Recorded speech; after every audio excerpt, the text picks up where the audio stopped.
تین قسم کے لوگ ایسے ہیں جو کبھی جنت میں نہیں جائیں گے. اور یہ تین قسم کے لوگ کافر نہیں، مشرک نہیں ہے، سکھ، یہودی، عیسائی نہیں ہے، بلکہ یہ تین قسم کے لوگ مسلمانوں میں سے. ایک مدمن الخمر، شراب کا عادی، جو شراب عادتاً پیتا ہو، جس کا مزاج بن گیا ہو، شراب پیے بغیر اس کو سکون نہیں ملتا. اگر خدا نہ خواستہ اسی عادت کے ساتھ، اسی گناہ کے ساتھ دنیا سے چلا گیا تو نبی کریم صلی اللہ علیہ وسلم ارشاد فرما رہے ہیں وہ جنت میں نہیں جائے، اس کو جنت کے ہوا نہیں ملے. کرتے ہوں گے علماء تعویل کرتے ہوں گے، لیکن حدیث میں کوئی تعویل نہیں، ابداً کا لگتا ہے. بڑے افسوس کے ساتھ یہ بات کہی جا رہی ہے کہ ہمارے ماحول میں، ہمارے علاقے میں بھی اب شراب کا رواج عام ہوتا جا رہا ہے. کچھ کہیں سننے کے لوگ کہ آپ کو خوب معلوم ہے، آپ کے گھروں میں بھی ایسے بچے موجود ہیں، آپ کے گھروں میں بھی ایسی بچیاں موجود ہیں، الیاذ باللہ، خدا کی پناہ.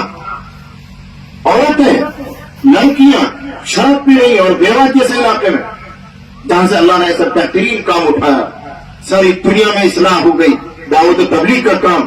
آج اسی ماحول میں، اسی علاقے میں شراب پینے والی لڑکیاں اور شراب پینے والے لڑکے ایک بڑی تعداد. ذمہ دار وہ نہیں، ہم ہیں.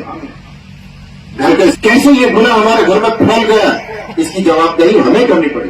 ان کو یہ ضرورت ہوئی کیسے؟ اصل ہوتا کیا ہے کہ ہم اپنی ذاتی دینداری پر مگن ہو جاتے ہیں. تو صاحب میں تو تہجد گزار آدمی ہوں، میں تو اشراق بھی پڑھتا ہوں، اوابین بھی پڑھتا ہوں، اور میں تو پابندی سے چلے لگاتا ہوں، 4 مہینے لگا. یہاں ہم مگن ہو جاتے ہیں اور یہ نہیں سمجھتے کہ ان تمام چیزوں سے زیادہ اہم کام یہ ہے کہ اپنے بچوں کی نگرانی کی جائے، ان کی دیکھ بھال کی جائے.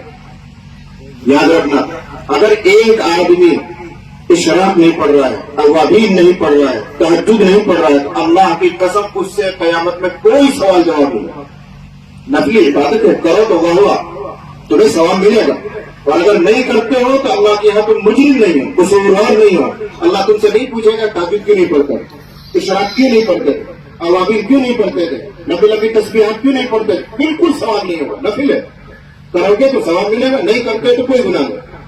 لیکن اگر تم نے ان تسبیحات میں لگ کر، ان اشراق اور اوابین میں لگ کر، ان تہجد میں لگ کر اپنے بچوں پر دھیان نہیں دیا تو خدا کی قسم مجرم بنو گے، بارگاہ میں پکڑے جاؤ. ایک آدمی مغرب کے بعد، عشاء کے بعد دیر تک نوافل اس لیے نہیں پڑھتا کہ سیدھا اس کو گھر جانا ہے اور گھر جا کر بچوں کی حاضری لینی، کھانا کہاں ہے، پڑھا والا بیٹا کہاں ہے، لڑکی آ گئی نہیں، گھر میں سب ہے کہ نہیں، ذرا دروازہ بند کرو، سو جاؤ. اس عمل کی وجہ سے وہ زیادہ دیر تک نفل نہیں پڑھتا، سیدھا گھر آ جاتا. اللہ کی قسم ان نفلوں سے، ان 1000 نفلوں سے بہتر ہے یہ پڑھ.